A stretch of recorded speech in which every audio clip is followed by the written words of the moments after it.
Did Anthony Joshua quit against Andy Ruiz Jr. after that fourth knockdown? There's been several people online, from Deontay Wilder to Errol Spence, many of their fans, etc., saying that that's exactly what Anthony Joshua did. He quit in the corner. He didn't come out and say, I quit, I don't want no more. But they're saying that he basically didn't comply with the referee's instructions because he wanted out. Now, when I watched the fight live, I was just looking at it thinking AJ's out of it. And he isn't complying with the referee's instructions because he's not all there. He hasn't got his bearings about him. But watching the fight back the second time, it looks like AJ does have his bearings about him. He looks tired, obviously, and beaten up, and I'm sure he's pretty dizzy the way he's holding the ropes, but he doesn't look like a guy who's out of it, who doesn't understand the instructions that he's getting. Also, I think Errol Spence pointed out that AJ looked behind him to his trainer as he walked to the corner. And, I think Spence said something like, there's only one reason why you would do that, because you're looking for your trainer to help you out and, pull you out of the fight. So did AJ quit? Well, I think it's possible that he did quit. But any of you who have been subscribed to my channel for any length of time will know that I tend to go easy on fighters who quit, particularly when they're in really tough fights like this, where they've been dropped a bunch of times, where they're tired, where they're getting beaten up. I mean, AJ didn't quit after the first knockdown, didn't quit after the second knockdown, didn't quit after the third knockdown. But after the fourth knockdown, if I was in his shoes, would I have been game to carry on? If you were in his shoes after 4 knockdowns, would you have been game to carry on?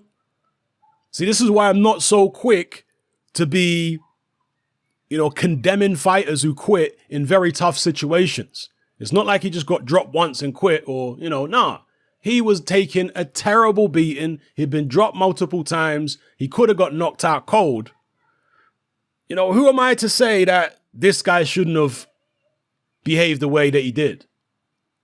And of course, Errol Spence and Deontay Wilder, neither of them have been in AJ's position, being dropped 4 times in a fight. So, if they get dropped like that and they're in that kind of trouble, we'll see how game they are. You know what I mean? We'll see how game they are in that situation. So, yeah, in conclusion, I think AJ might have quit. I can see what Errol Spence, Deontay Wilder, and everybody else is saying now. Maybe he did quit. It does kind of look like he deliberately was not complying with the referee's instructions and maybe hoping the referee would wave it off. That's like, it does kind of look, but then again, maybe he was just too woozy. Maybe he was holding the ropes, and I don't know. Let me know what you guys think in the comment section below. How much does it really matter? That's the question, because he got up 4 times. How many fights are you going to need to get off the canvas that many times, and carry on and win? So, that's a question right there. Everybody has their breaking point at the end of the day. These are prize fighters who go in the ring fighting with gloves on, but there are people who fight in MMA, for example. And in MMA, you might not quit in a boxing match, right? When you've been knocked down a few times. But in MMA, when someone has got you in an arm bar and they're about to snap your arm in half, you might tap out. You might quit in that situation. Everybody's got a different threshold. Everybody's got a different breaking point.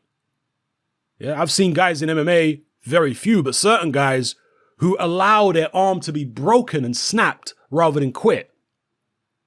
I mean, is that even a wise thing to do?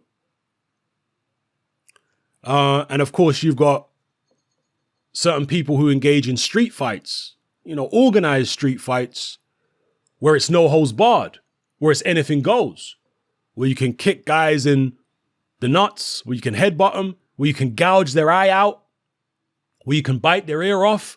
Yeah, there are people who engage in those kind of fights. How many boxers would willingly go into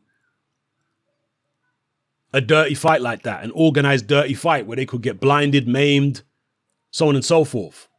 How many of them would continue with one ear or an eye hanging out? So everybody has their breaking point.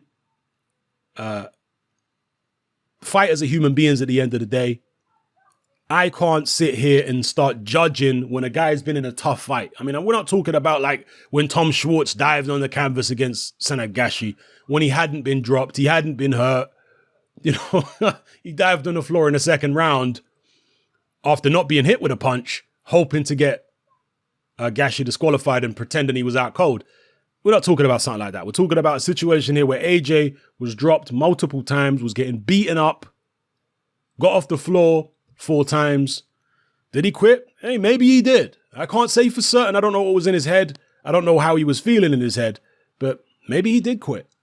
You know, some fighters would not quit in that situation, but many other fighters would. So anyway, let me know what you guys think in the comment section below. It's happening. I'm out.